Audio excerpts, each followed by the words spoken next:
The world is changing. The pandemic, the climate emergency, and new technology present great challenges to politicians everywhere. Political decisions taken today and tomorrow will change the world for centuries to come.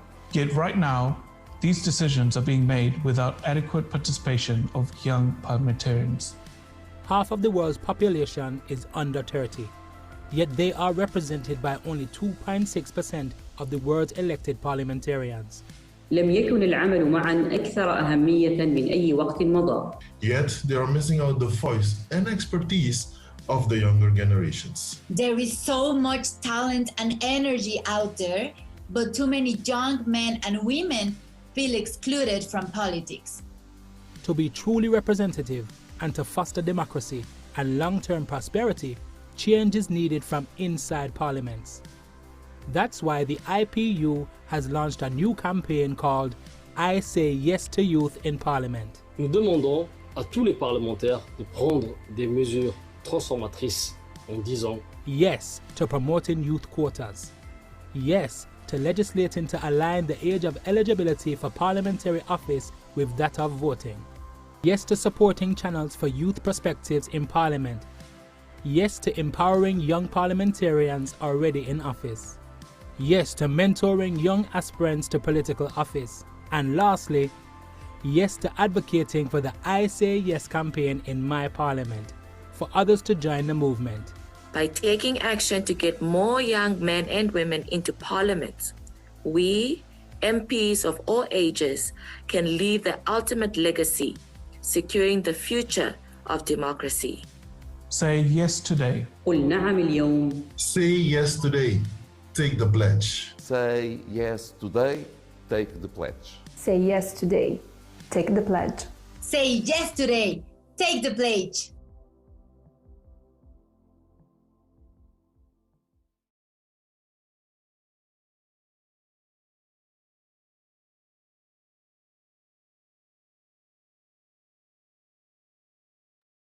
Lovely. Thank you very much for that video, and good afternoon to each and every one of you. Thank you very much for joining.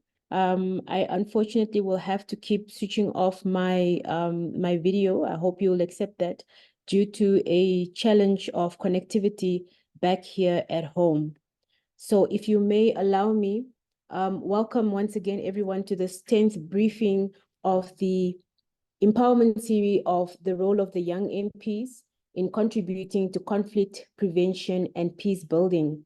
My name is Emma Muteka, and I am a member of parliament from Namibia, as well as a member of the board of the IPU Forum of Young Parliamentarians. Ladies and gentlemen,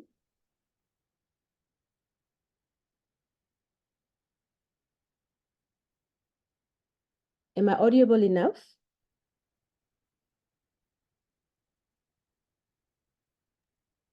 Yes, we can hear you well. Lovely, thank you very much.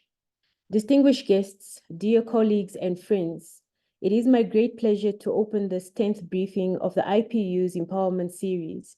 I am very pleased to see so many of you online with us today, and thank you once again for joining.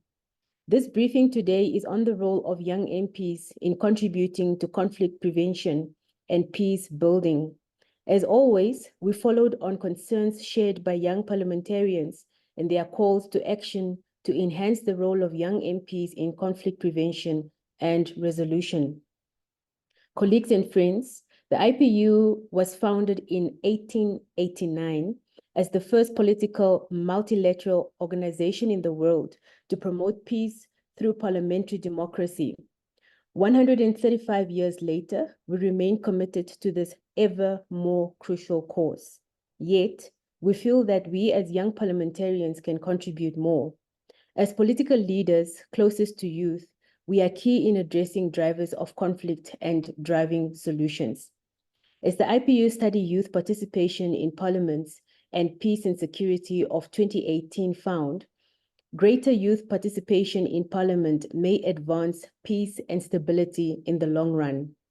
Young members of Parliament can contribute in various ways, such as engaging as mediators and promoters of dialogue in divided societies, my apologies, advocating for greater inclusion of youth organization in peace processes, using parliamentary democracy platforms to foster international cooperation for peace.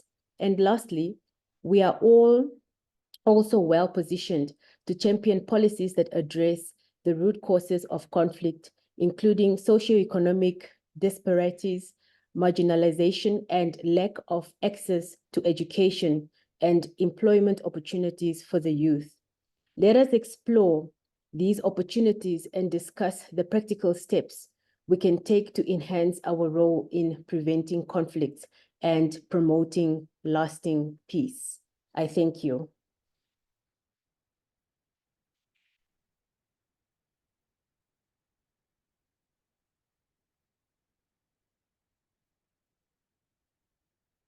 Colleagues and friends, we have an exciting program ahead of us today.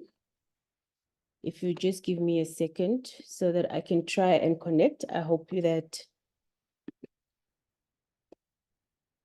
Great stuff. All right. So colleagues and friends, we have an exciting program ahead of us today. We will first hear from our distinguished guests who will set the scene for exploring opportunities and challenges that young MPs experience in conflict prevention and peace building, and discuss practical actions that young MPs can take within, or rather with this regard. And I thank each and every one of you for having joined us today, for their support to the members of parliament, particularly the young MPs. We'll also then hear from you, the young parliamentarians who are joining us today, who will also share their experiences and good practices in enhancing the role of young MPs in conflict prevention and peace building. Throughout the event today, you will be able to engage with each other, ask questions, and share thoughts during the discussions, and also through the chat. Please state your name when you do take the floor, and let us know where you are from. Please also remember that only members of parliament can request the floor, and they are encouraged to do so during the moderated discussions, with remarks limited to only 2 minutes. I repeat that part, with remarks limited to only 2 minutes. You can see the rules of the engagement on your screen and in the chat, so please let us all respect these very important rules. We will now embark upon the first part of the briefing, and we will dive into our main topic today, which is the role of young MPs in contributing to conflict prevention and peace building. We have an amazing lineup of speakers today, and it is now my pleasure to introduce our distinguished guests. The first guest is Mrs. Yvonne Kemper, international consultant and expert on children and youth in conflict settings. Our second guest speaker would then be Mrs. Pauline. Ms. Pauline, please do forgive me. I do not want to attempt to pronounce your surname. Perhaps you could, when you do start with your presentation, please do tell us how you pronounce your surname so that I can also learn. They say leadership is learning. We never stop learning, so it's not an excuse on my end. My sincerest apologies. And she is the youth empowerment policy expert and youth in conflict. My apologies. She is the youth empowerment policy specialist from the United Nations Development Program. And our third would then be Mrs. Maud. I'm also not going to attempt to pronounce your surname. Forgive me for that. But please do teach us how to pronounce your surname, who is the Deputy Director for Programs, Kofi Annan Foundation. And I'm honored to join this panel as well. Yours truly, Emma Muteka. Thank you for being with us. Before we start with our panel, I'd like us to set the tone for this important discussion by the video message by Mrs. Yvonne Kemper, international consultant and expert on children and youth in conflict setting, who authored the IPU study, Youth Participation in Parliaments and Peace and Security in 2018. This study was the first ever attempt to look into the role of young MPs in conflict prevention and peace building. Let's look at some insights and findings of the study. Hello, everyone. My name is Yvonne Kemper. I am an international consultant and expert on children and youth in conflict settings. Thank you to the IPU for inviting me. While I can't join this live discussion, I'm excited to share some insights on the role of young parliamentarians in peace and security. My presentation is based on a 2018 study I prepared for the IPU. However, the findings and recommendations from this study are still very relevant today. As young parliamentarians, you have a unique and vital role in advancing peace and security, especially through your involvement in the youth peace and security agenda. Today, I will focus on 3 key areas where you can make a real difference, followed by some practical recommendations. First, let's talk about building connections between youth and national parliaments. Inclusive parliaments that address the interests of diverse groups, including youth, promote social cohesion and peace. A youth-inclusive parliament can increase trust in the government. It can ensure young voices are heard and that the key concerns of these young people are being addressed. You can engage youth in parliamentary processes more effectively because of your younger age. Youth organizations often prefer engaging with younger MPs, seeing them as potential allies. For example, in Tunisia, young MPs were invited to youth sessions as powerful supporters. Younger MPs are also viewed as being more accessible by many young people, making it easier for youth to have their voices heard. Second, young MPs can serve as mediators in peace processes. Peace processes are more likely to succeed and last when they include all parts of society, including youth. Our study found several instances where young parliamentarians made a significant difference in peace negotiations. For example, in Nigeria, the Young Parliamentarians Forum, which consists of young parliamentarians, has mediated conflicts involving youth. They act as a bridge between the government and young people, enabling youth to bring complaints up to the attention of government officials, rather than them potentially becoming frustrated or even resorting to violence. Third, young MPs can promote dialogue and reconciliation in divided societies. With proper training on mediation, young MPs can bridge societal divides. For example, in Macedonia, a local NGO has worked with young politicians from different parties for many years.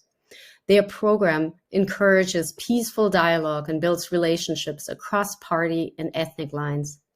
Many young MPs now know each other personally and share information, leading to a greater sense of togetherness and hopes for positive change and collaboration across ethnicities in the future. Based on these findings, here are some specific actions that you can take to advance peace and security in your context. To create linkages between youth and national parliaments, you can engage with youth organizations and attend their events to build trust and open communication channels. You can also use social media platforms to interact with young constituents regularly, making their voices heard in Parliament. To act as mediators in peace processes, you can consider participating in mediation training programs to develop relevant skills in conflict resolution. You can also work with community leaders to mediate local conflicts and involve young people in these processes. And to promote dialogue in divided societies, you can organize and participate in inter-ethnic and inter-party dialogue sessions to foster understanding and reconciliation. Additionally, you can advocate for the inclusion of youth in all peace-building efforts, ensuring their perspectives are considered in decision-making. These are all the remarks I wanted to share with you today. Thank you so much for your attention. I hope this presentation has inspired some reflections and ideas for the discussion. I look forward to hearing about the outcomes of these discussions and more importantly, the impactful work that all of you will continue to do as young parliamentarians. Let's work together to create positive change. Thank you. Thank you, Ms. Kemper, for the great work in 2018 and for revisiting these important conclusions today. Now, let's turn our attention to the panel discussion. Our first panelist is Mrs. Pauline, who is the Youth Empowerment Policy Analyst from UNDP. Madam, thank you so much for joining us today. To start with, may I ask you to introduce your current report, Youth, Peace and Security, Fostering Youth Inclusive Political Processes? And also, could you give us an overview of opportunities and challenges that young MPs experience in leading or contributing to conflict prevention and peace building? We are also interested in concentrating on examples of action taken by young MPs in the different countries through their parliamentary functions, but also an opinion, or rather, yes, opinion leaders amongst the population and youth movement. The floor is yours for 10 minutes. Thank you, Emma, and thank you very much to IPU for the invitation. So my name is Pauline Denebourg. I admit it's challenging, Emma, no worries. And I'm indeed a global youth specialist working at UNDP based in New York. It's a pleasure to be here. And I will indeed pick up on a few things that we have found out through different projects and the recent publication that we have launched indeed. And I will also share the link to those products in the chat box after my presentation. But let me start with, I hope you can see my screen. Let me just check quickly. Emma, can you confirm you can see the screen? Yes, I can see the screen. Thank you. Great. So let me quickly start with a short introduction coming from a project that is called the SELECT project, SELECT for Sustaining Peace During the Electoral Processes. It's a EU UNDP project that has started a few years ago. And the reason why I'm mentioning this project is because it explores 6 topics of focus, 6 priorities, and one of them is actually youth participation. So to explore this topic, this important topic, and the role of young people in preventing electoral violence, in particular during elections, to proceed, we have conducted a survey, consultations with young people, and also research. And I wanted to highlight a few things that came out of this research and of the consultations with young people. So one important thing to mention is that when we asked young people back in 2022, when running the consultations, which actions they had taken to prevent electoral violence, voting in the last election was actually the primary selection by the young respondents. Up to 76% responded that voting in the last election was the primary action taken. Few of the young respondents were affiliated with political parties, and the respondents rather tend to take action through civic engagement or advocacy campaigns, for example. In terms of the priority areas for support, the followings were identified: youth-friendly policies, representations in governance institutions, or youth engagement mechanisms.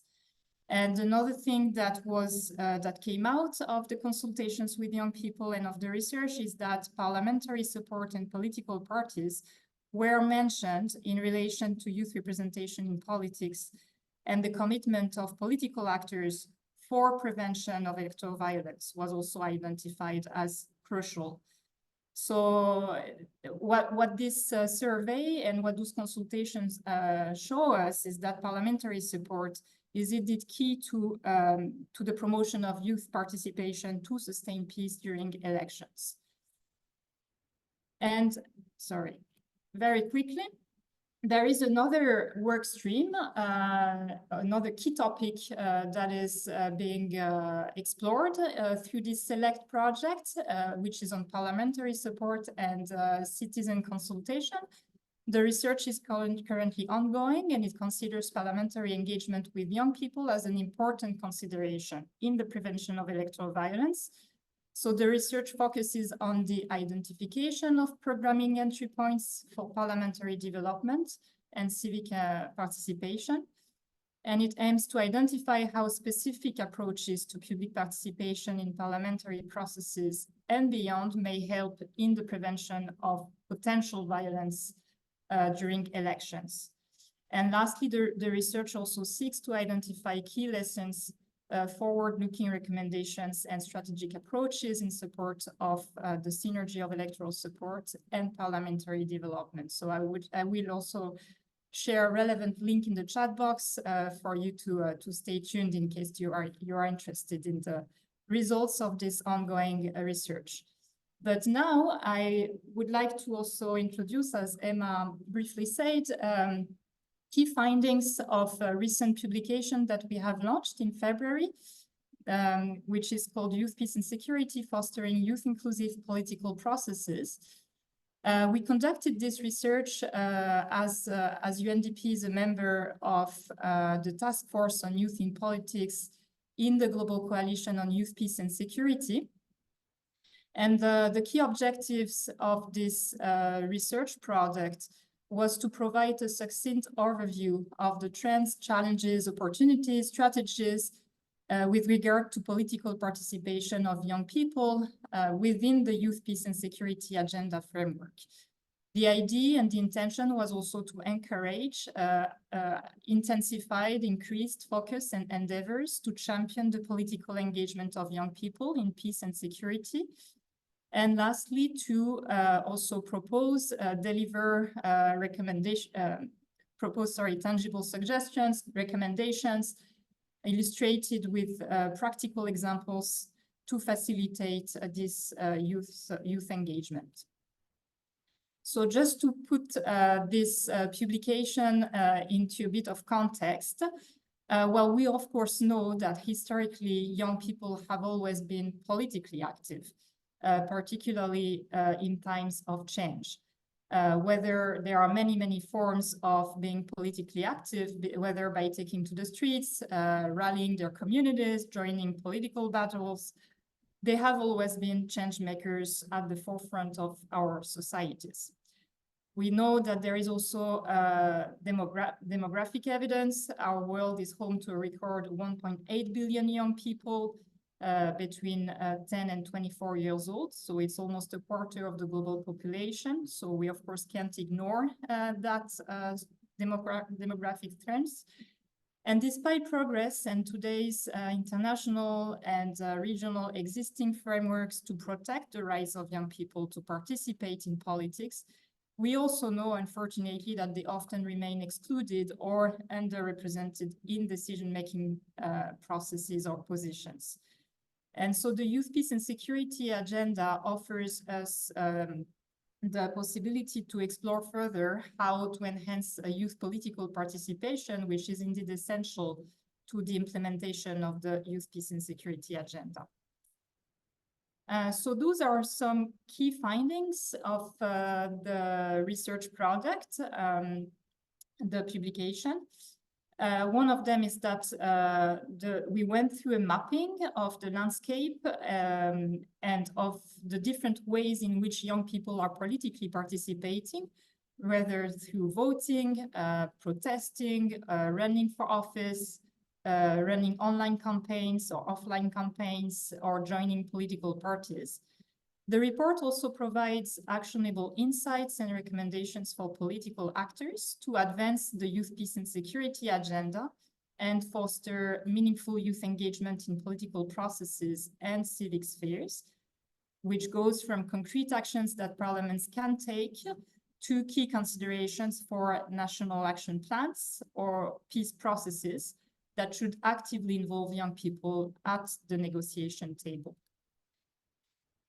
Other key findings show us that we have to go beyond. When we talk about young people's participation, political participation, we need to go beyond numbers. It's not just about having young people around the table, but it's also about enabling their meaningful participation. So it's not so much about the quantity, but also about the quality of the participation, which requires the expansion of young people's roles and engagement in political processes, in institutions, also in civic life. It requires that they are provided with the opportunities for engagement and for participation, that they also have the mechanisms in place to be represented and to represent themselves, and they also have the resources and the time to implement their projects and bring up their voices and ideas at the table. And another important thing that the publication has found out is the need for solid partnerships with a variety of key stakeholders and engagements with diverse stakeholders and entities, including young leaders themselves, parliaments, local governments, development partners, civil society organizations, the media, but also the families and communities. All of those are stakeholders or platforms for young people's participation and engagement. When it comes to key recommendations that are highlighted in this report, I will go quickly through a few of them that I believe are relevant to the topic.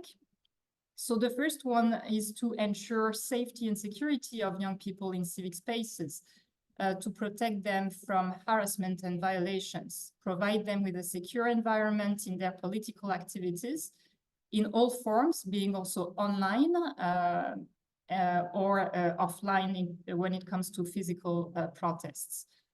There's also a need to counter the trend of shrinking civic spaces for young people and ensure that they are informed of their rights and the risks involved for their political participation, including by integrating civic education into programming, into curriculum. Establish mechanisms for holding authorities accountable is also essential for any disproportionate and repressive actions against young people exercising their political rights.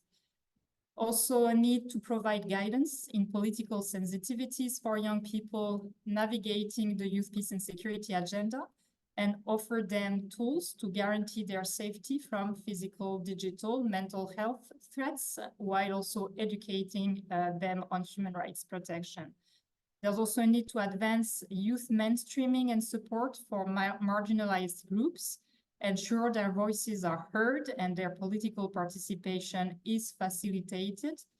And also in terms of the research, data collection and learning, there's also a need to support the youth, peace and security agenda with further research, further data, by identifying trends, challenges, opportunities, and potential allies for promoting youth political participation.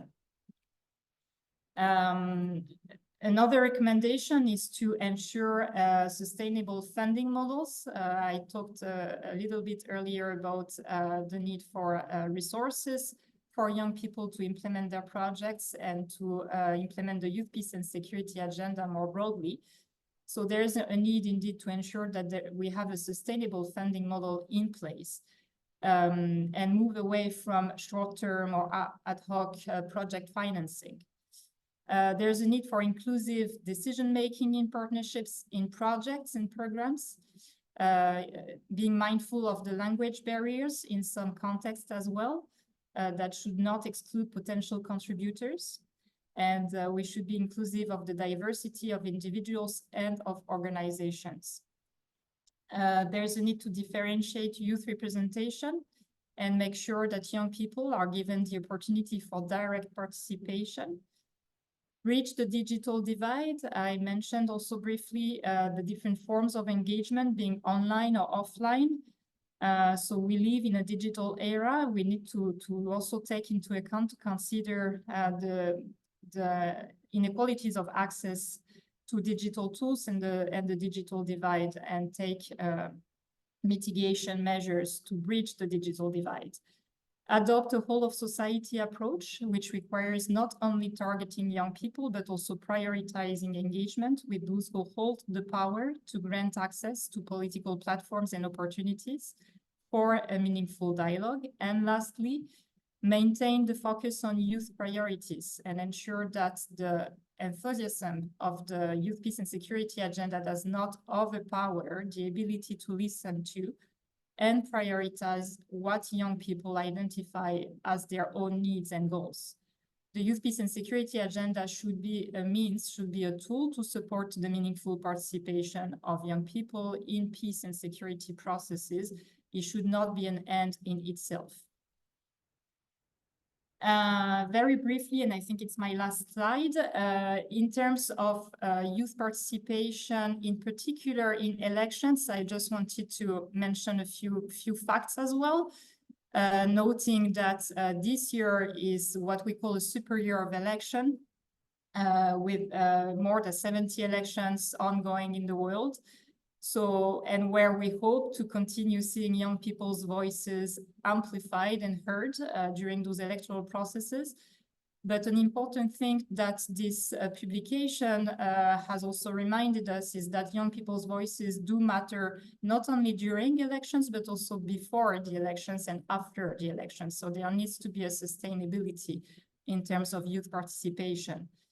It also shows us that it's crucial to improve civic space and engagement of young people, as I said before, in their diversity, support their access to quality information on matters of public interest, promote a culture of dialogue, and address barriers preventing their meaningful participation in public life. And young people, of course, must play a key role in combating information pollution, misinformation, disinformation, hate speech, that, as we know, are threats and risks during electoral processes. And lastly, the youth, as I said before, the youth peace and security agenda should provide us with an opportunity, a tool to enhance young people's participation, in particular in democratic governance and in electoral processes, and also amplify their voices in shaping peace processes. So I will stop with this slide, and I will leave it for a few seconds just for you to take note of a few links and hyperlinks to follow us on our social media account in case you would like to keep yourself updated with our upcoming activities. And the link to the report is also here, but I will also share it in the chat box. Thank you very much. Back to you, Emma. Thank you so much, ma'am, and thank you for framing such a comprehensive overview of opportunities and challenges experienced by young MPs in conflict settings. I also want to take this opportunity to congratulate you on this insightful report.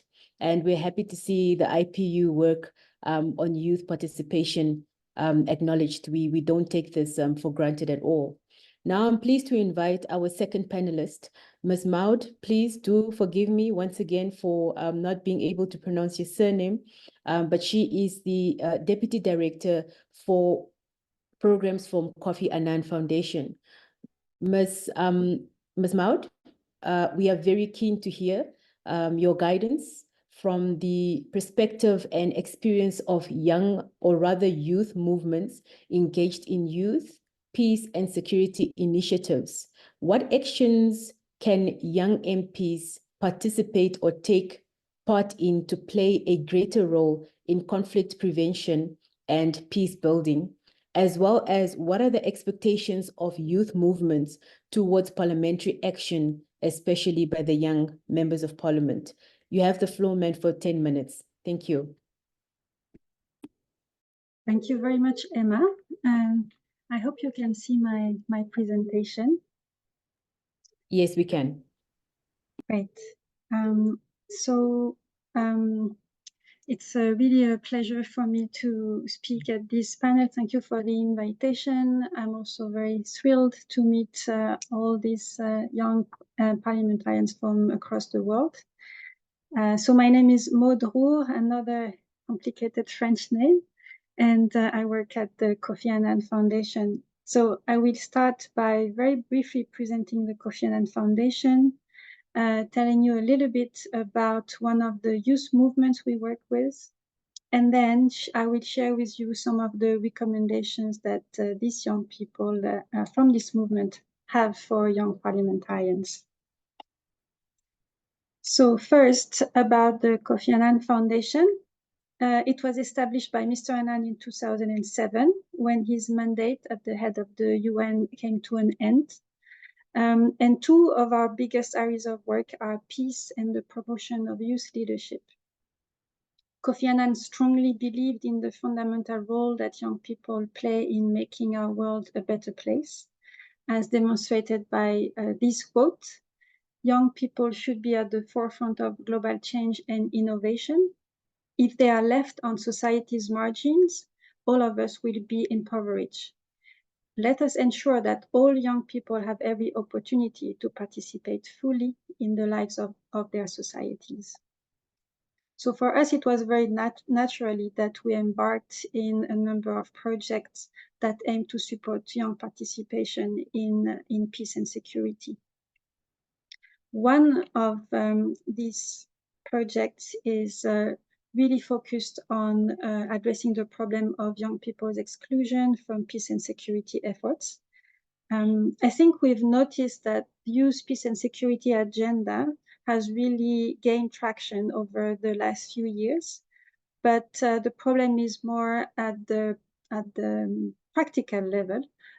We don't see as much progress, and young people keep being excluded from decision-making in general, but also decision-making related to peace. Another problem is that young people are often seen as troublemakers or perpetrators even of violence or victims of violence, but they are not really recognized for the very important preventative role that they play. And they are basically, their role is really neglected.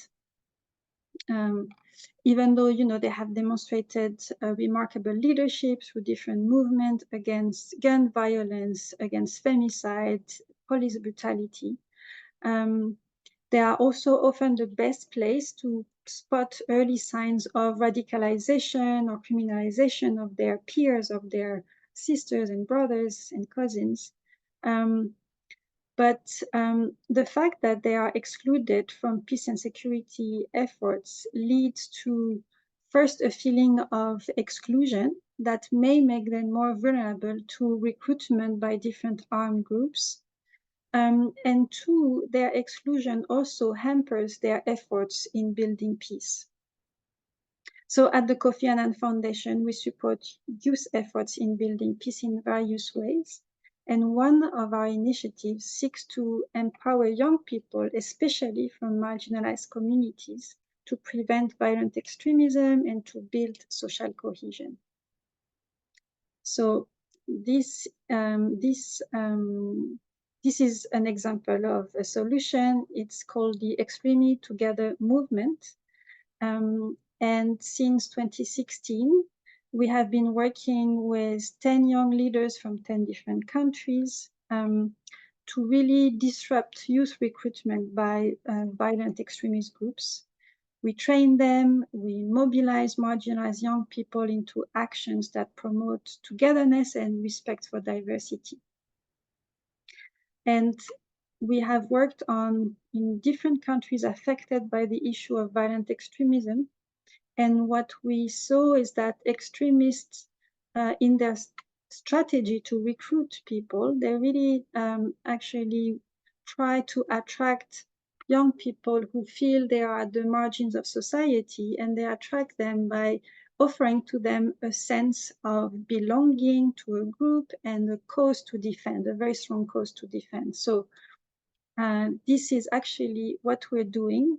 We are trying to also offer to young people a cause to defend, a positive cause, peace and respect.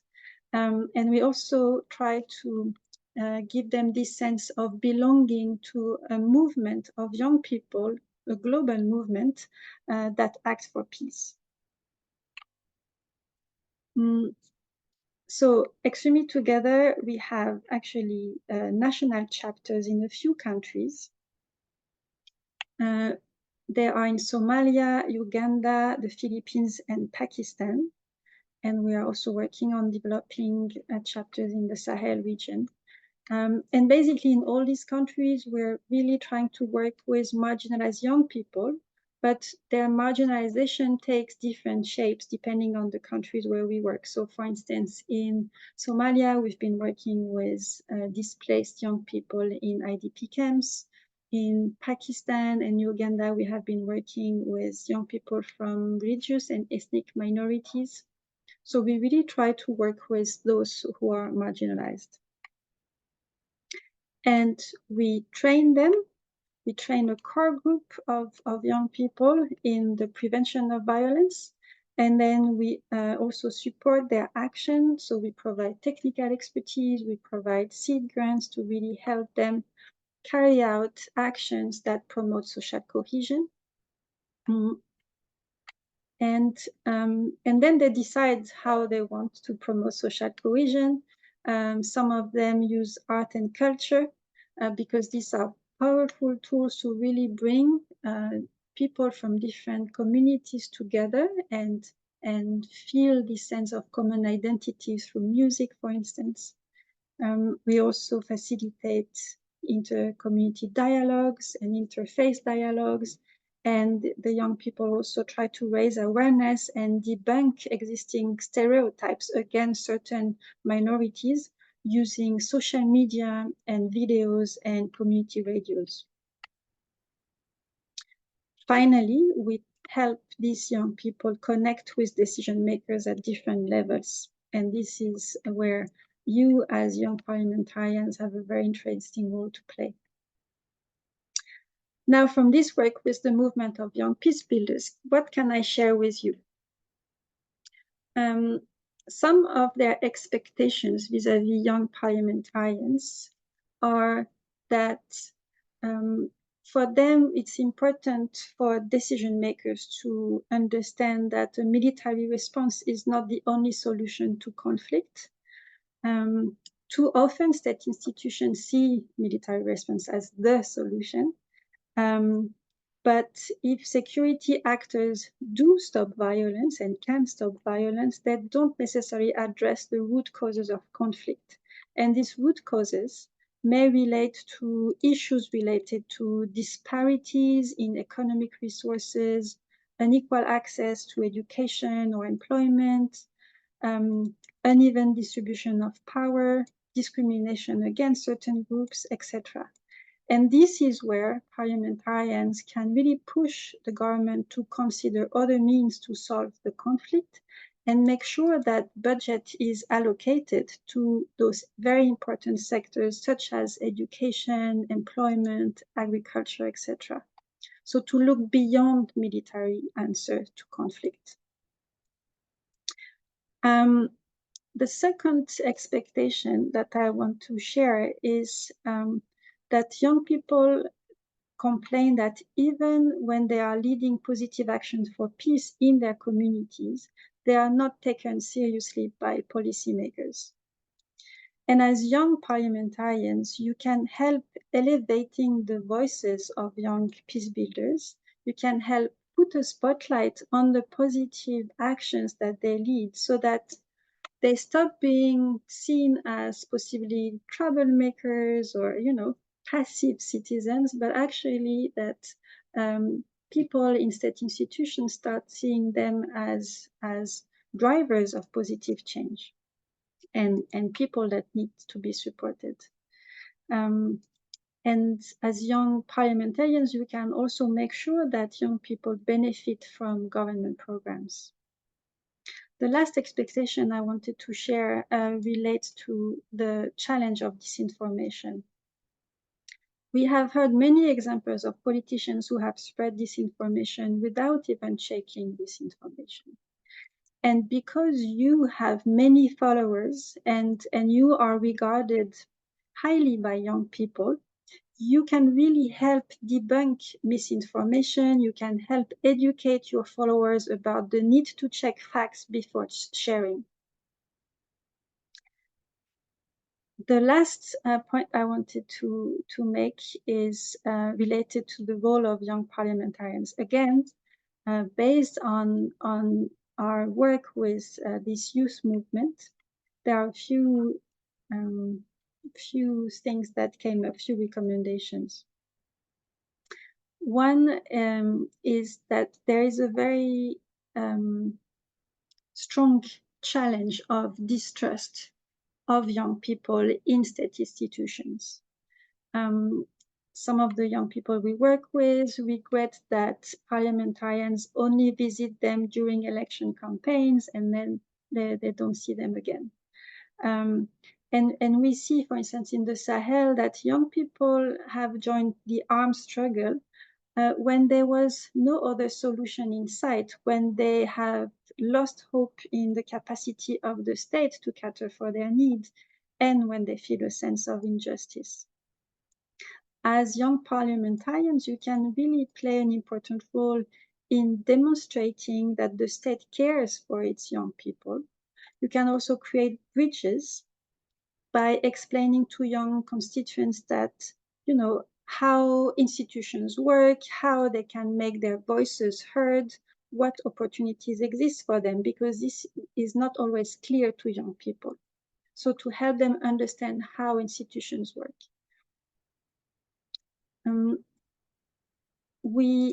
One other recommendations is also to make sure that no one is left behind. Recently, I was in Uganda and I was struck by the fact that the local government representatives I was speaking with did not know that there were Muslim Salafi communities living in their district. And this ignorance feeds the grievances of the Salafi communities who feel marginalized by the state. This is very problematic in the case of Uganda because the terror group that's called the ADF exploits this sense of marginalizations to try and recruit young people into its ranks. And I believe that as young parliamentarians, you can dedicate time to being in regular contacts with your constituents and make sure that no one community feels abandoned by the state. Then I also want to emphasize that you can use your influence to appease young people ahead of elections and warn them about the risk of being manipulated into violence. This is something that we have also experienced with in Uganda, working with young parliamentarians through a series of dialogues and with MPs and party candidates. And this can really work very successfully to raise awareness among young people about the risk of them being manipulated into violence. Lastly, you could also push for the creation of a dedicated institution that scrutinizes the potential effects of new policies and laws on future generations.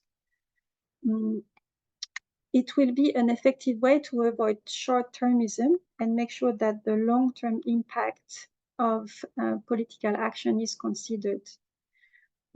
Such an institution actually exists in Wales. As early as 2015, they have passed the Future Generations Act that mainstream intergenerational justice across the work of public institutions. So these are some of the examples and recommendations that came up from our discussions with the young people from our movement that I wanted to share with you. And I look forward to all of your ideas. Thank you. Thank you so much, Ms. Maud, for that insightful presentation. The work of youth organizations and young peacemakers is indeed inspiring for us all. As a young MP, as young MPs, we should do our best to advocate for greater inclusion of youth organizations in peace processes. On the other hand, we have such a powerful tool as parliamentary democracy platforms that can foster international cooperation for peace. As a global organization promoting peace and democracy for 135 years, the IPU has organized the vital role of parliamentarians in maintaining international peace and security through numerous resolutions and declarations over the past decade. Allow me to share with you the key points from these commitments with particular focus on the role of the young parliamentarians. If you could just give me a second.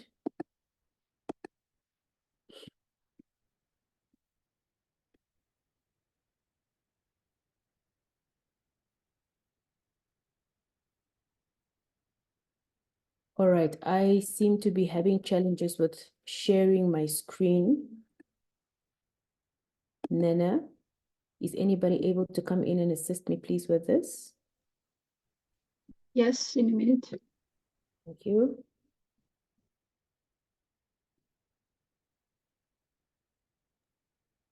Hello, Emma. This is Alex from IPU. You should be able to share your screen. This shouldn't be a problem. Everything's okay. Have another try, please. All right, so on my share screen, it's green. The button is green and it's just giving me options of, okay, let me try and see.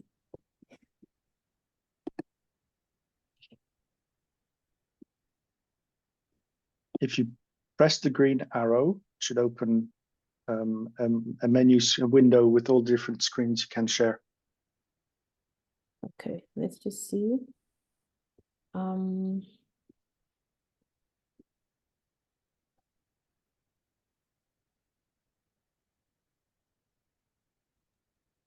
It's okay. Maybe Nana can share her screen.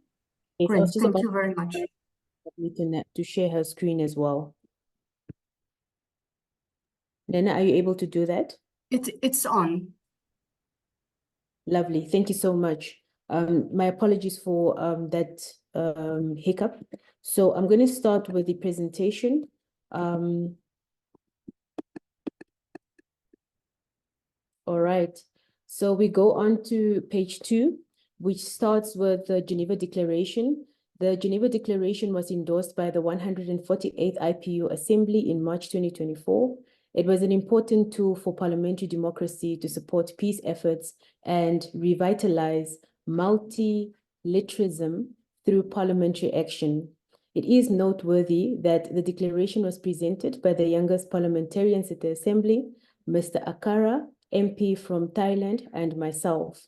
I am pleased to introduce its key findings and recommendations to you, especially given its significant youth-related component.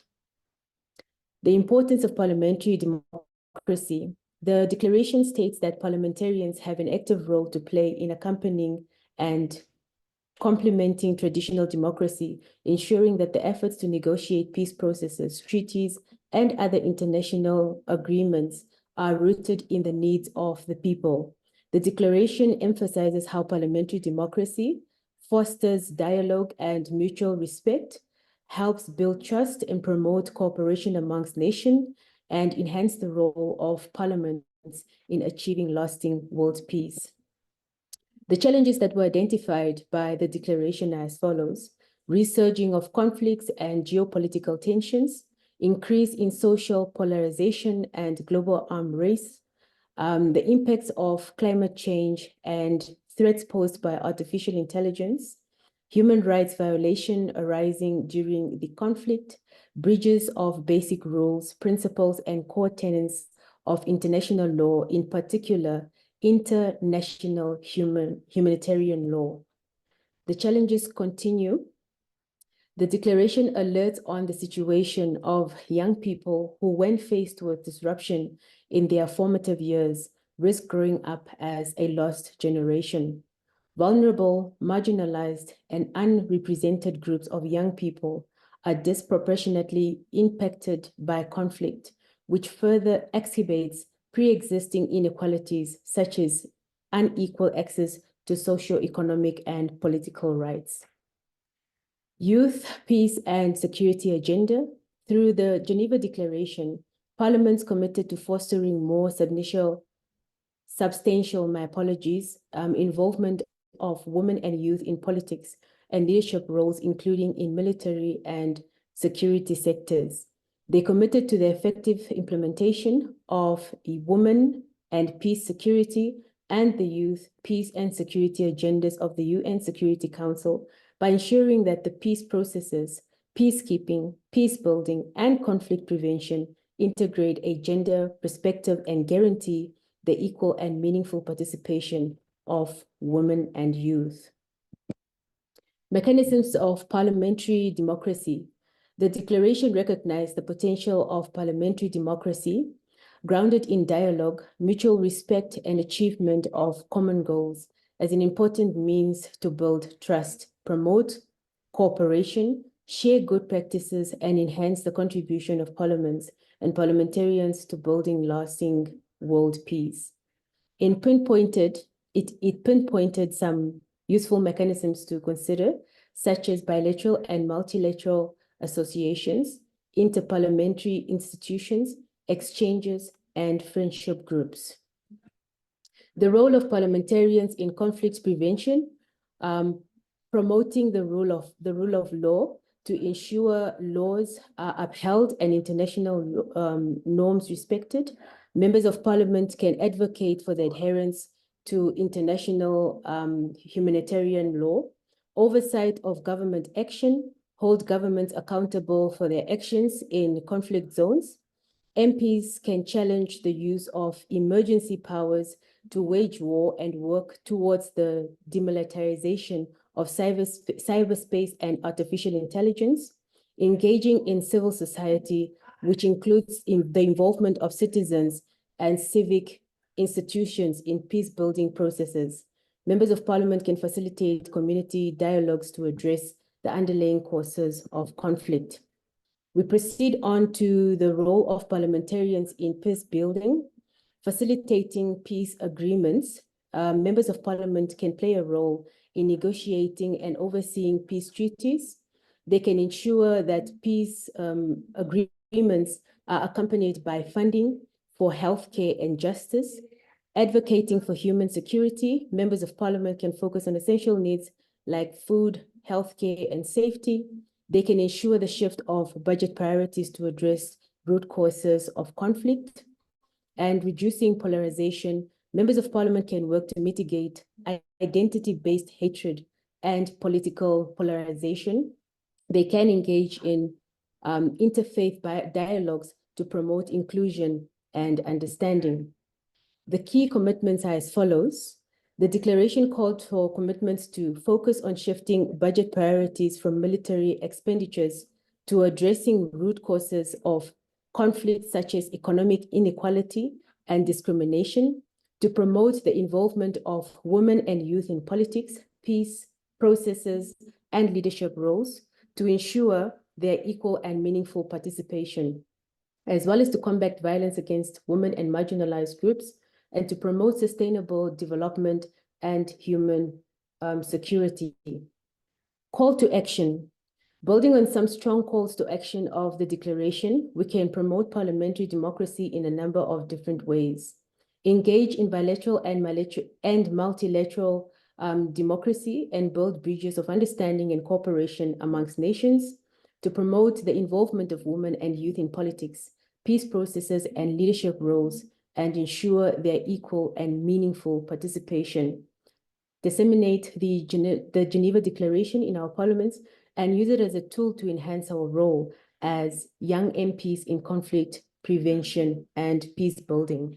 And that brings me to the end of my presentation. I thank you very much. Thank you so much, Nana, for coming in with the sharing of the screen. So, dear colleagues, you can already find it in the chat, the chat in the links for those resolutions of the Geneva Declaration and to contribute to their implementation in your countries. Dear colleagues and friends, we have heard of some strong and inspiring calls to action. We want this briefing, as well as the empowerment series in general, to offer a platform for you, young parliamentarians, to share your good practices. I'm pleased now to open the discussion and ask you to please tell us about the following. 1, what are the main challenges that young MPs face when engaging in conflict prevention and peace-building initiatives? 2, what measures have been implemented in your country to enhance the role of young MPs in conflict prevention and peace-building? And 3, how can parliaments create a supportive environment for young MPs to engage in effective conflict prevention and peace-building efforts? Perhaps I can just repeat those 3 pointers. 1, we're going to focus on what are the main challenges that young MPs face when engaging in conflict prevention and peace-building initiatives. What measures have been implemented in your country to enhance the role of young MPs in conflict prevention and peace-building? And 3, how can parliaments create a supportive environment for young MPs to engage in effective conflict prevention, and peace-building efforts? I can take about 20 to 25 contributions if we all promise to stick to 2 minutes. That's our time limit for the interventions. And I'm able to take more or less contributions as we go along. Perhaps I can open up the floor. This is where I would need the assistance of my technical team. You have a request for the floor from Ms. Sarah Falaknas from the United Arab Emirates. Ms. Sarah, my colleague, she's also a member of our board. Welcome, colleague.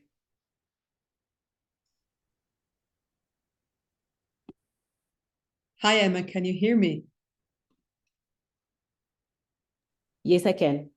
Perfect.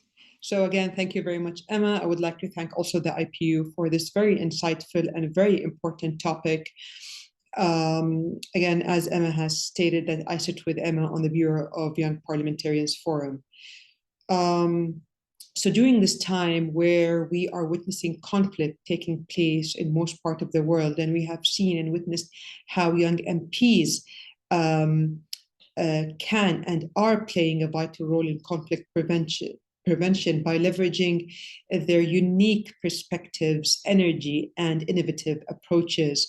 One of the challenges that I feel is engaging the youth or young MPs from the first place to begin with, but then after engaging them, some find it difficult to hear them. So one of the challenges are them being heard. I'm fortunate enough to be a citizen of the United Arab Emirates, where we are empowered as young MPs and have the full support of the government to engage with other peers globally. And this is what we are currently doing through parliamentary diplomacy, either in person or virtually. Of course, you all have heard about the conflict in Gaza, and this is one of our most priority currently in the UAE, and this is what we're doing to secure peace and to come up with a solution. Also, other ways that MPs can contribute is raising awareness, legislate, mediate, collaborate, promote inclusivity, and leverage technology. By engaging in these activities, young parliamentarians can make significant contribution to preventing conflict. Lastly, I will be taking part in the upcoming Youth Forum this September in Yerevan, Armenia, where we will promote youth in parliament. I highly encourage as much young MPs to take part in this event in order for young members of parliaments to meet, exchange, learn, and identify common and innovative strategies to advance youth empowerment. Thank you very much. Thank you so much, dear colleague. Who do we have next? Next is Honorable Bamenju from Cameroon. Honorable, you may take the floor.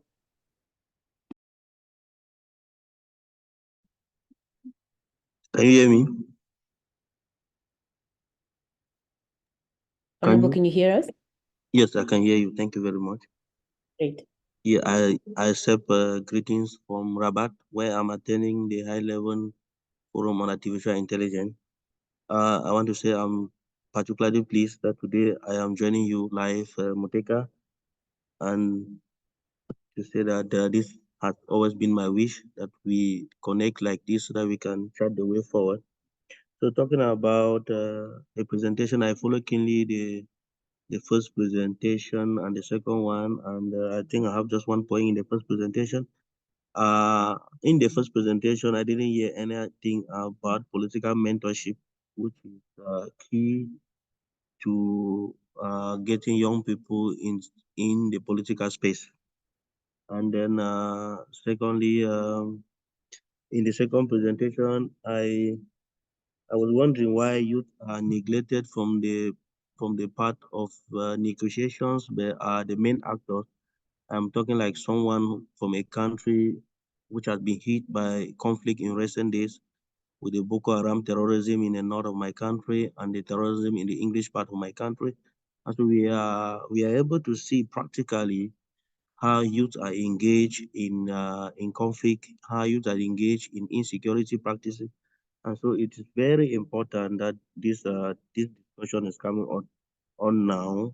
And so coming back to your question, the main challenges that young people face engaging in conflict prevention and peace building initiatives. From my perspective, in my country, we have two ways that young people face challenges. First, they face from the armed groups. Armed groups do not allow young people young MPs to engage in peace building and peace prevention initiatives. And so it is really difficult to penetrate, to convince even the younger ones who have taken up arms against the state. Or it's really it's really something that I think that if the IPU can design a program by projecting young political leaders in various countries where there are conflict, so that they can use them as instrument for convincing those other ones who are in the bushes or who are taking up arms against the state that there is hope for them, I think it will really be good. And then coming to your second question about measures. My apologies for the interjection, but we need to start rounding up. Your 2 minutes. Thank you very much. Yes, sir. Thank you very much. So thank you very much. I think this is a very good topic and a very good conversation that we can engage on and on. Thank you very much. Thank you so much. Who do we have next? The next participant is Honorable Ms. Lopez Rueda from Nicaragua, but I believe it's more than Ms. Lopez Rueda. We have two young MPs from Nicaragua. All right. Honorable, can you hear us? Hello, it's a pleasure to be here with you in this very important gathering and quite timely to tackle this topic. I'm Jaime Jerez from Nicaragua. I'm here with the young MP Liliana Rueda, and she sends you her greetings too. I'd like to say from the very outset that us Nicaraguans are compelled to achieve peace. This is something that we all support here in this meeting. And we think that peace is the way forward that will take us to development, to the right path of development. The peasants, the farmers in our country are the ones that have been indeed challenged by history, but are the very ones that have been fighting for peace in our country. And our very national hymn talks about peace and conciliation, and these are our aspirations as Nicaraguans. Since 2007, when Enero Ortega, the commander Enero Ortega, and the Vice Chair Rosario Murillo came to power, they have made important efforts to ensure peace and security in Nicaragua, and they have placed the youth at the center. We really think that this quest for peace is an integral component of the development model that we have in place in our beautiful Nicaragua. The Nicaraguan youth, so through political efforts and even laws, have been consolidating the efforts to achieve peace for our communities and families. And we have youth movements that work from the arena of culture, sports, education, promoting solidarity too in this country, and working on communication for peace. And all this grounded on the knowledge that we obtained from the Sandinist revolution in the 1980s. And actually, we have young individuals here that engage with communities.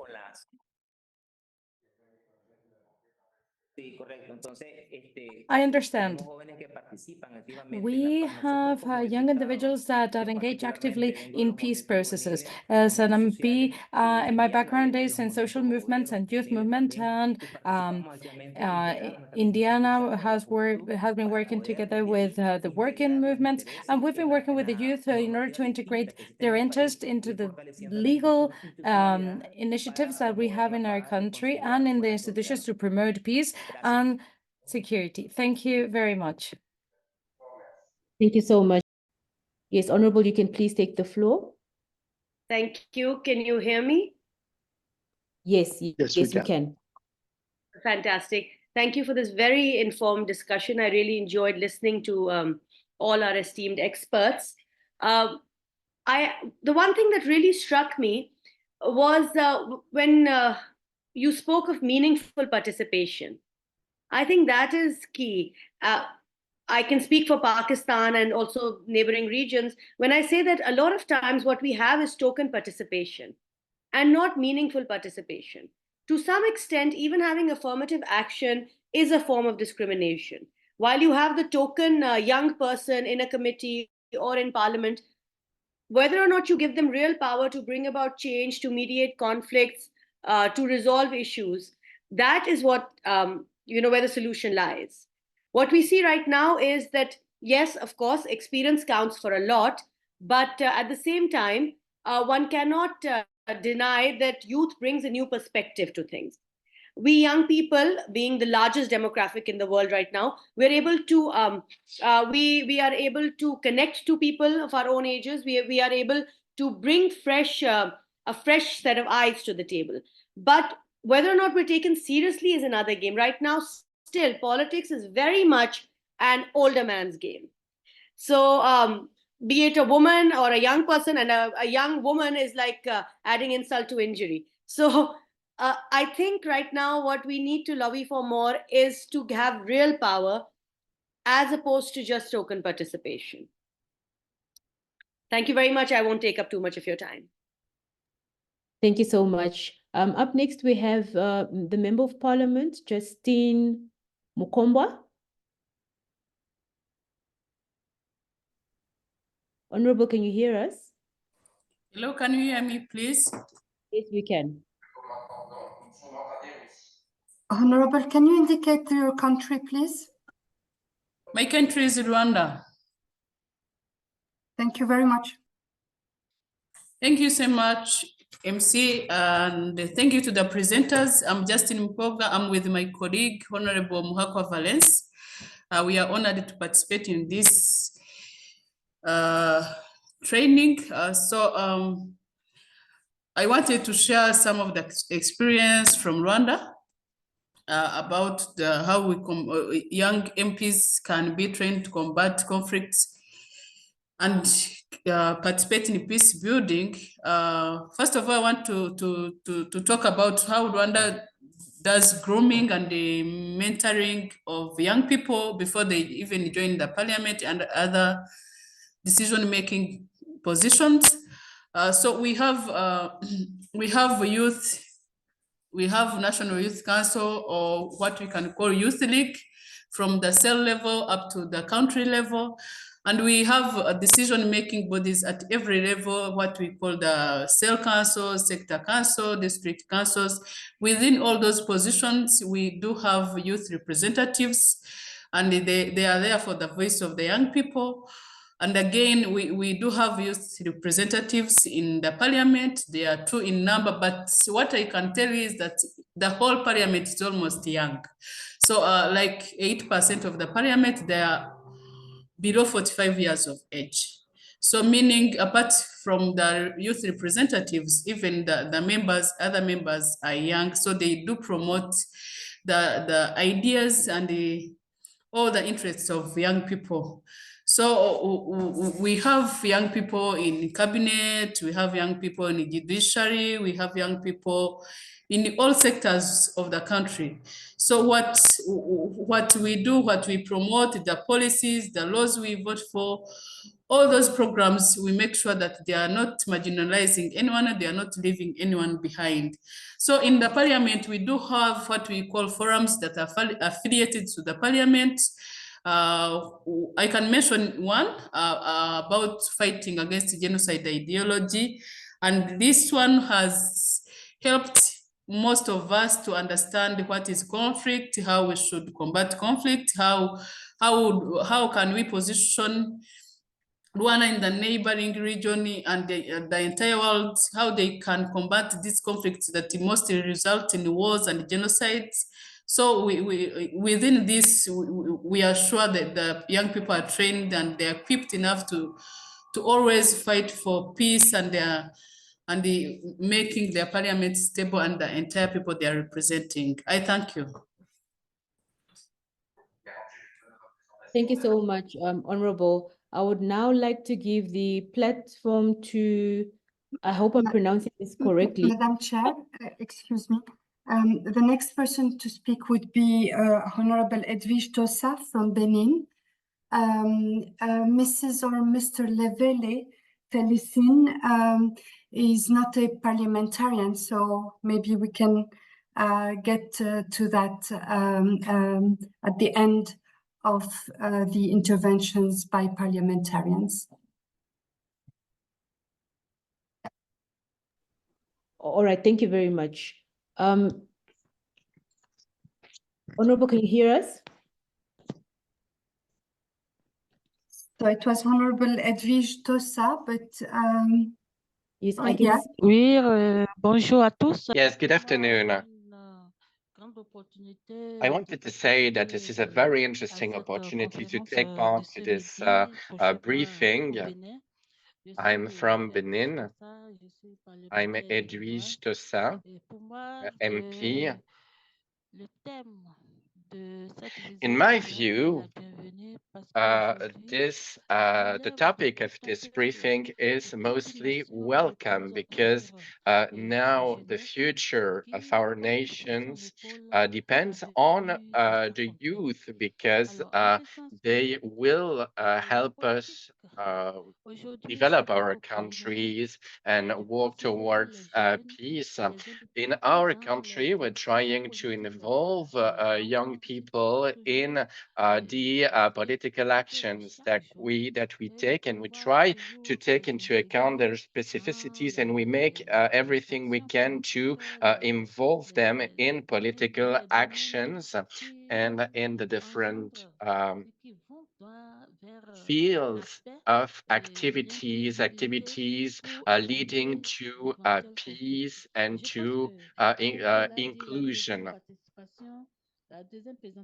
As we heard in the second presentation, it is really key today for young people to participate in actions to find solution to conflicts. And I think that we should reflect upon that in our country because we do not have any formal framework to make sure that young people are integrated. It's still difficult to interact with young people because in many cases, you know, young people participate to this conflict. So we need to find some kind of a network to give them a chance to be interconnected and to express their views so that they are no longer the perpetrators of acts of violence, because sometimes they lack training, they lack education. And I totally agree with the honorable MP from Pakistan, and we need to acknowledge the fact that we need to associate the youth. We need to integrate young people in the different institutions, and they need to understand what is done in a parliament, and they will help us make things evolve and to take peace building activities. Thank you very much, Honorable. We need to start rounding up, please.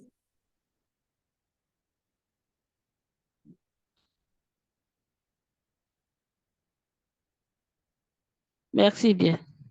Thank you very much. Thank you very much, Honorable. Before I can give the floor, or rather before I give the floor to the next person, may I just take this opportunity to read the question so that we can remind each other what exactly we are focusing on. We would want to know from the young parliamentarians that are on this platform, what are the main challenges that young MPs face when engaging in conflict prevention and peace building initiatives, as well as what are the measures that have been implemented in your country to enhance the role of young MPs in conflict prevention and peace building? And then lastly, how can parliaments create a supportive environment for young MPs to engage in effective conflict prevention and peace building efforts? I hope we have all gotten that. So let me please go back to the Member of Parliament from Oman. I think they had their mic issues, and I've received an indication that they have been fixed. Honorable, the floor is yours. His Excellency, I think, Ali Al-Amari. Amri, actually.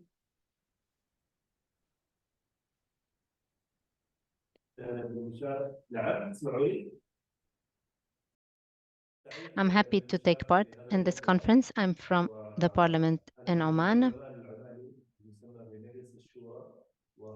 I come from a council elected by the people, and we make 30% of the youth.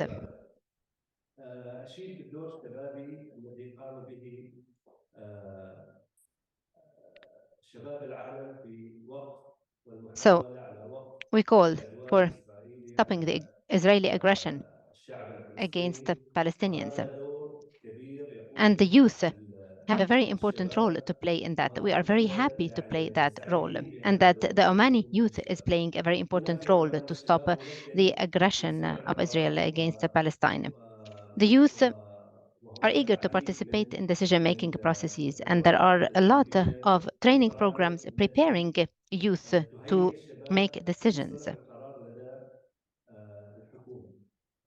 And the government considers that the voice of youth is very important in order to face all the challenges. I'd like to reiterate my thanks to the IPU for all of its efforts, and I'd like to thank the youth around the world for contributing to the calls for stopping the aggression of Israel against the children and women of Gaza. Thank you all for this conference. We've benefited a lot from this session, and hopefully more meetings such as this one are going to be held in the future. Thank you. Thank you very much, Honorable. May we please have next the Member of Parliament from Qatar, MP Mohammed. The floor is yours.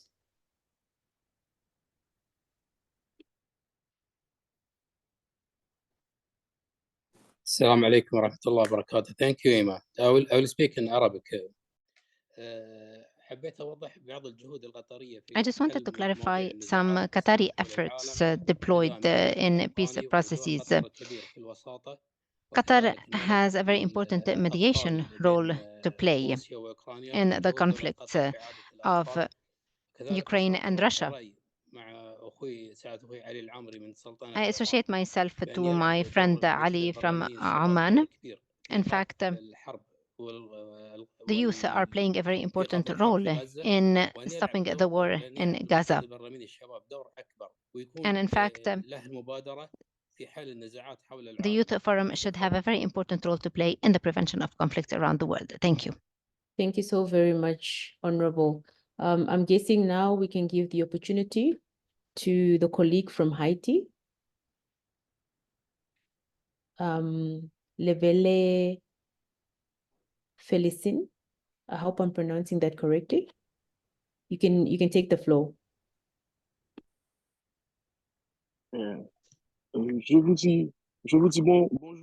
Good morning, good afternoon, can you hear me? I'm Levele Felicin. from Haiti.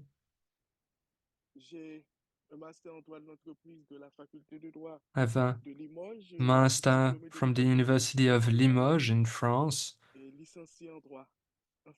in law. So I graduated in law. And this is a pleasure for me to take part in this briefing.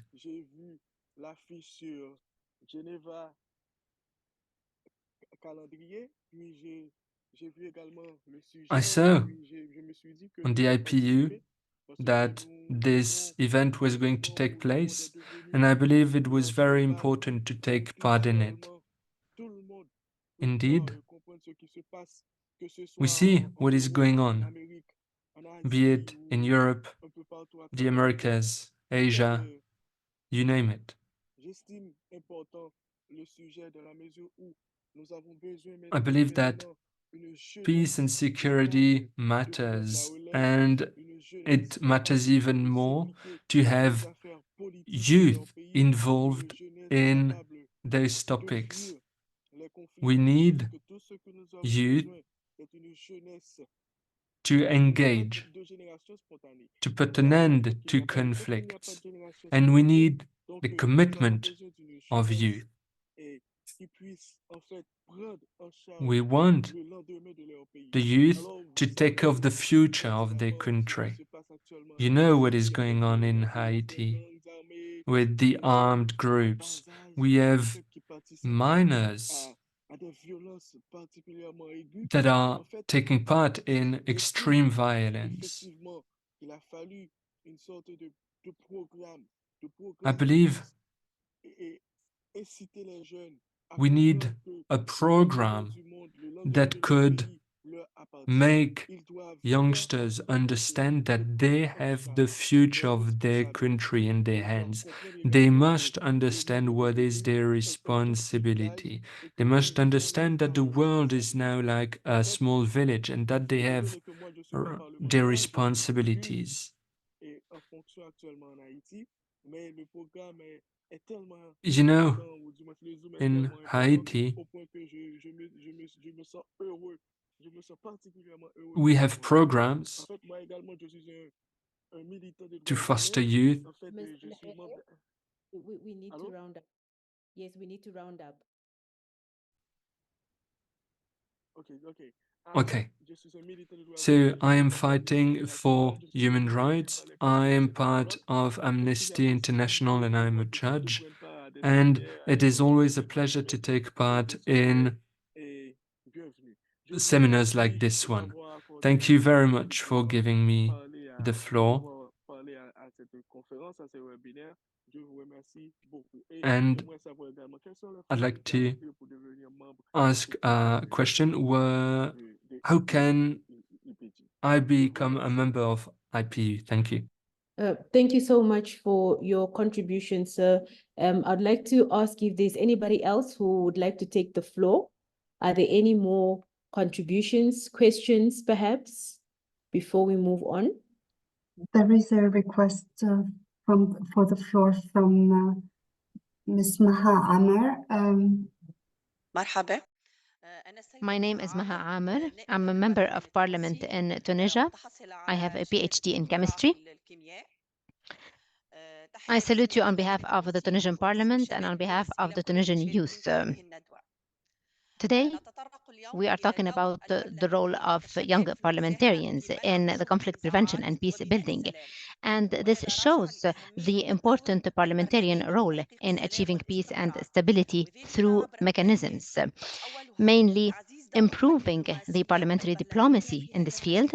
Second, taking advantage of the legislative tools, because us as parliamentarians, we have the legislative power that would allow us to issue legislations calling for peace and calling for building a sound society and for promulgating laws enhancing culture and peace and protecting youth against drugs. We have the power to issue legislations for education, and parliamentarians have tools to introduce change through working with governments and through allocating resources in order to put an end to wars peace and conflicts between countries. Third, developing dialogue between all the parliamentarians playing a role in diplomacy and contributing to preventing conflicts. And this cannot be achieved but through parliamentarians who believe in peace, who believe in stability and justice around the world. Because the youth parliamentarians or others cannot contribute to achieving peace unless they are convinced of the importance of peace. Parliaments that stand silent before that collective genocide in Palestine should contribute to building peace instead of standing silent. We cannot accept this occupation and this terrible aggression against the children and women in Gaza. Otherwise, we would not be able to contribute to peace and security.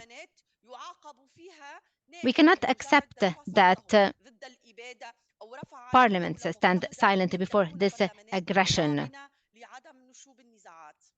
That is why the youth parliamentarians who believe in the self-determination of... We need to start wrapping up. Okay. So this is why the youth parliamentarians who believe in the right to self-determination of the people who are occupied, they should stand against the violations of human rights and international laws. The reasons behind the conflicts and wars are numerous, mainly the bad distribution of wealth around the world, because a minority is monopolizing most of the wealth around the world. And this has led to tyranny, instability, and wars and conflicts and inhumane immigration. A lot of countries are still occupying other countries and dominating other countries and imposing their views on other countries. And this has led to wars, conflicts, and a lot of tragedies, especially in our Arab region, from Palestine to Iraq to Syria to Libya and other countries. This is why, as parliamentarians, we have to raise our voice up high in order to stop these barbaric practices, and we have to change the world order so that it would become more fair and just and more stable.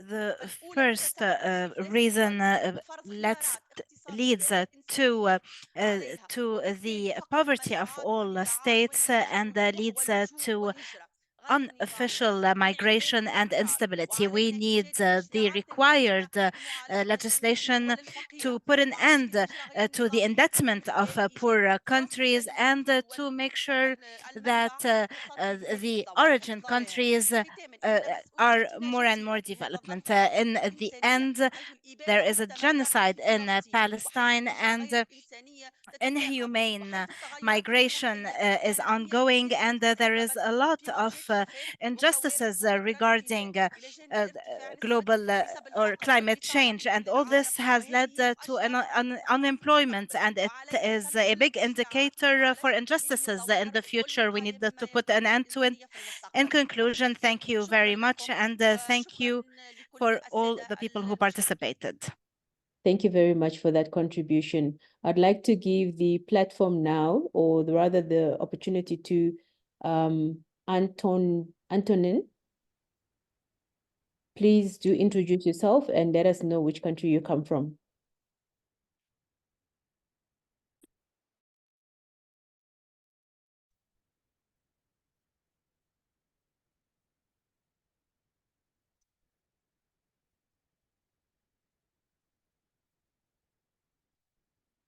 Hello, can you hear us?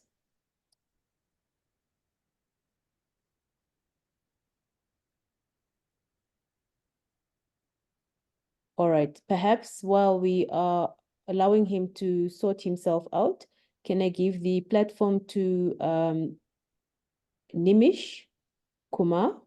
Madam President, yes, just for information, Mr. Nimish Kumar is not a member of parliament. I see. However, he has requested to be given the floor. This is your decision to take up his intervention or not, Madam President.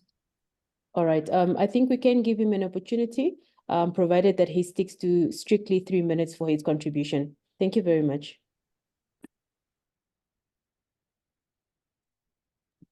Mr. Kumar, please unmute. Am I audible now? Yes, you are. Thank you. Thank you, Emma, Nana, and the team IPO. Thank you very much. I am Nimish Kumar. I am the founder of First Initiatives in the Parliament domain, that's the International Parliament Journal.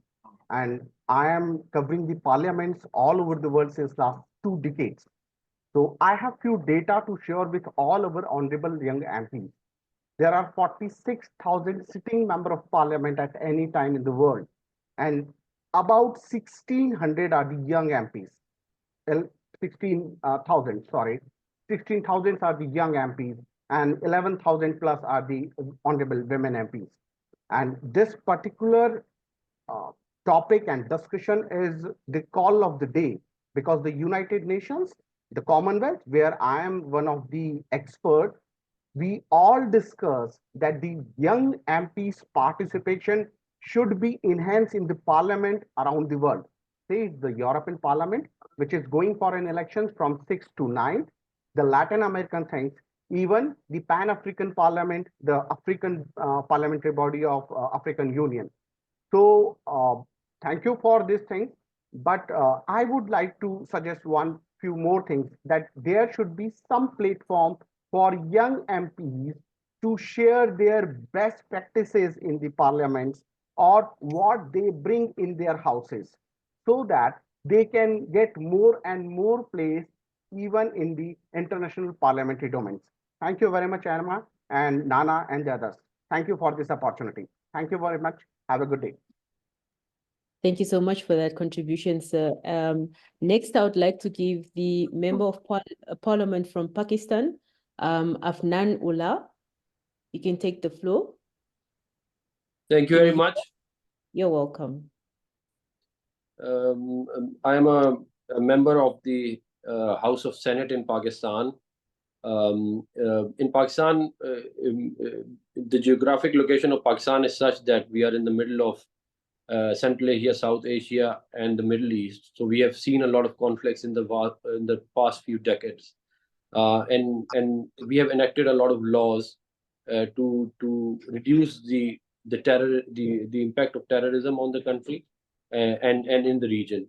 And among them are the Anti-Terrorism Act 1997, which has played a pivotal role in reducing terrorism within the country. Then we came up with like a national action plan, which was a comprehensive strategy, multi-pronged, in which there was a legislative side and then there was like the security side, and then there were other sides which were put together.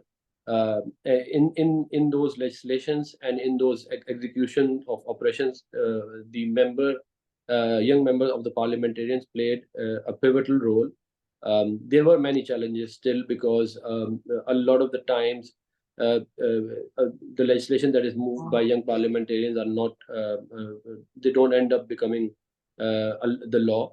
But we have worked very hard to fight those challenges, especially if you look at the legislation from the perspective of the Anti-Terrorism Act that came up a few decades ago. That played a pivotal role as well. Finally, I believe that if the institutions that were built across the world to promote peace, they are failing. They're failing very badly because for the last 9 years, the Global Peace Index shows that the conflicts are rising and peace is coming down in the whole world. And one of the reasons that we are seeing that is also the major conflict happening in Gaza. And I believe that we all have to play a role to ensure that such genocide don't take place. So that's my take on the whole thing. Thank you. Thank you so much. May I give the platform to the Member of Parliament from Thailand? So thank you, Madam President. My name is Thapipop Limtitakon. I'm a Bangkok MP from Thailand, and I want to share some contribution to the meeting that what we have done in Thailand in our parliament. First of all, the previous election is historical that even in my own party, we have 80% of the youth parliamentarian who are aged below 45. So we are raising the awareness that young and ordinary people can enter into the politics, like it's not the middle-aged rich man things like in many places in the world, right? And then me and my colleague, and luckily we have participation from other colleagues from other party in the house to form up a youth club, young parliamentarian club that we work across the aisles together, and now we just forming some activities. Also, in Thailand, our Secretariat of the House of Representatives, they have the program that promote the youth, all around the country. And some of them, nowadays they work in politics, and I think it's a good way that the key success is like to inform what important of politics for your youth in your country. Example, I'm doing the YouTube, like a blogging in the parliament that to show that, this is a motion, how to MPQ question, what is it, to explain and digest the information that what we work and how important it is. So thank you, Madam President.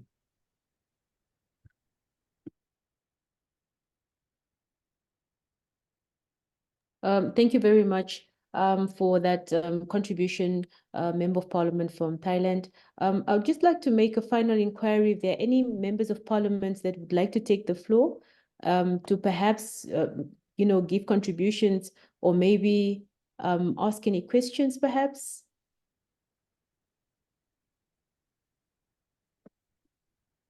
All right, I'm not receiving an indication of such. So may I please then give the opportunity or the floor to the panelists to give us their final words just before we close off. Perhaps we can start with the first presenter. You may take the floor.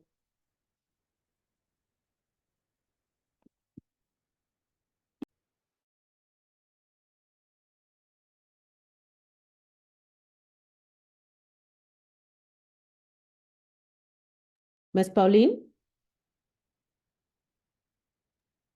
Yes, can you hear me? Yes, now we can hear you. Thank you. Wonderful. Okay, thanks a lot.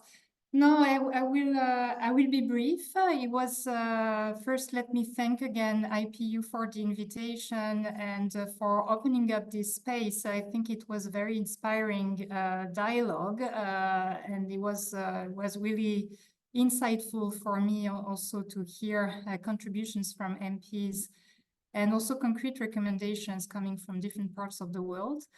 I think just in terms of key takeaways, I think it's quite obvious that as it has been shown also by the different reports and publications that have been presented today, it's quite obvious that young people do have a role in preventing peace and sustaining peace, in particular during election processes. But perhaps something that would like to highlight again, and it was mentioned before, is that we have to go beyond numbers. It's not only about having young people at the table. I think it was one of the key takeaways also of the publication that I presented earlier.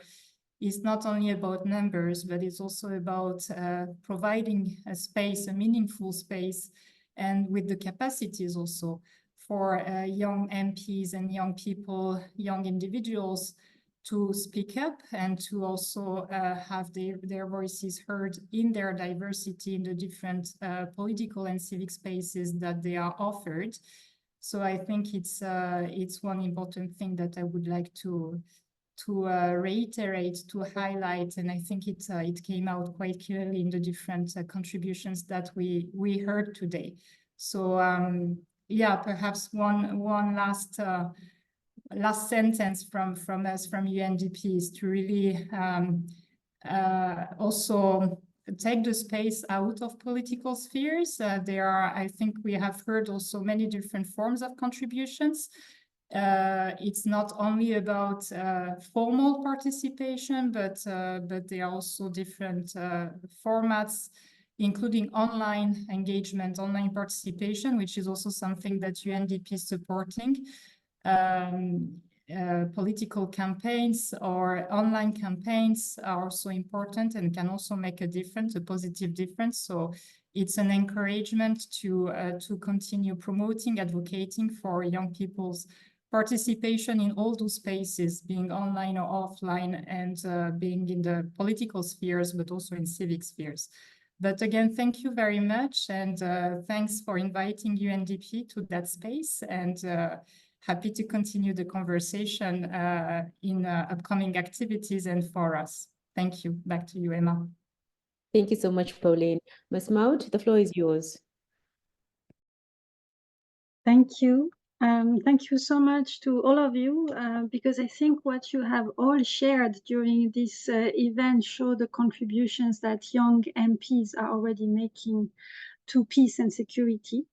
Young parliamentarians can contribute in a significant way to giving a central role to young people in peace. And I want to highlight two ways you can do it, just to conclude. The first way is that the policy-making role that you have as parliamentarians gives you a unique opportunity to accelerate the necessary shift from seeing young people as not ready for the job to actually mainstreaming an intergenerational approach to leadership. And the second way is that at a time when we see such a low youth voter turnout, and we see also that some political leaders are using a divide and conquer strategy to gain votes, it is really crucial for parliamentarians to create bridges with young constituents and to emphasize that there is more that unites us than divides us. Thank you. Thank you so very much for that final concluding remark. And I would also like to take this opportunity to thank each and everyone for participating. And it goes without saying that young people do have a space in making sure that we, bring our contribution to the table when it comes to the role of young MPs in contributing to conflict prevention and peace building. I'm happy to report that in my country, we will be going for elections in November, and we started with the voters registration already yesterday. It's going smooth, and we're just really hoping for the best. And I'm hoping that countries such as ours can benchmark with countries such as Thailand and Rwanda, who were able to get it right by having such a huge percentage of young people who are under the age of 45. And I'm really I'd rather to, if anybody is here with a member of parliament is not a youth, to go back home and really try and employ that. We need to get into touch with our Thailand colleagues as well as our Rwandans to find out what is the secret ingredient, how did they get it right? And I'm also picking up a lot of theory and less practicals. Perhaps it's about time that we start finding ways to set whatever it is that we say through these platforms and make it a practical part of it, and really maybe sort of invest more into mentoring the young people. Rwanda has set up a very, very good example in terms of how to prepare young people before they even become members of parliament. And I think this is a very good practice that we can all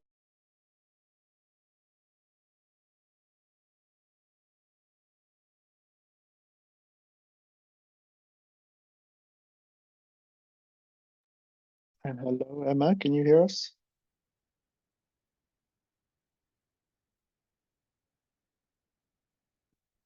I think we've lost Emma, unfortunately. Zaina, do you want to come in to finish off?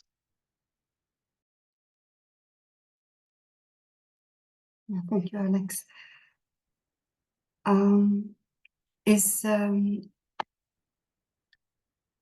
Is Emma still connected though? Yes, but it seems to be all frozen.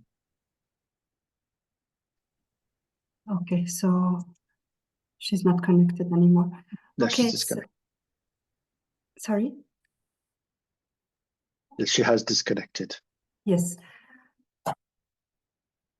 Okay, so we don't want you to waste any time. Thank you very, very much for joining this briefing today. A big thank you to our talented panelists. Thank you very much for having shared such important information. And here is our chair back. Thank you so much. Thank you so very much. I'm not so sure what happened there. But yes, thank you. I was basically just saying politicians apparently talk a lot, ladies and gentlemen, so I'm going to leave it here. I think I've said much, and I really just want to really motivate the young people that I always tell them that somebody did mention intergenerational leadership. I think it's the line that we're moving into. But what we must also understand is that we only have ourselves. We only have each other. So if we're not going to hold hands, if we're not going to back each other up, the elders have done it. That's the reason why they're getting it right, because they have each other's backs. So if we don't have each other's backs, if we're not really advocating for what we need to in terms of the environment of the young people, we're going to find ourselves in this for a little bit of a long time. So ladies and gentlemen, thank you so very much. We're going to keep this platform open so that we can just have everyone fill in the questionnaire somewhere there. I think the link is in the chat. Please do go ahead. We're going to leave it open for 5 minutes before we do end this call. Thank you so very much. Thank you also, and good luck for your elections. Thank you so much.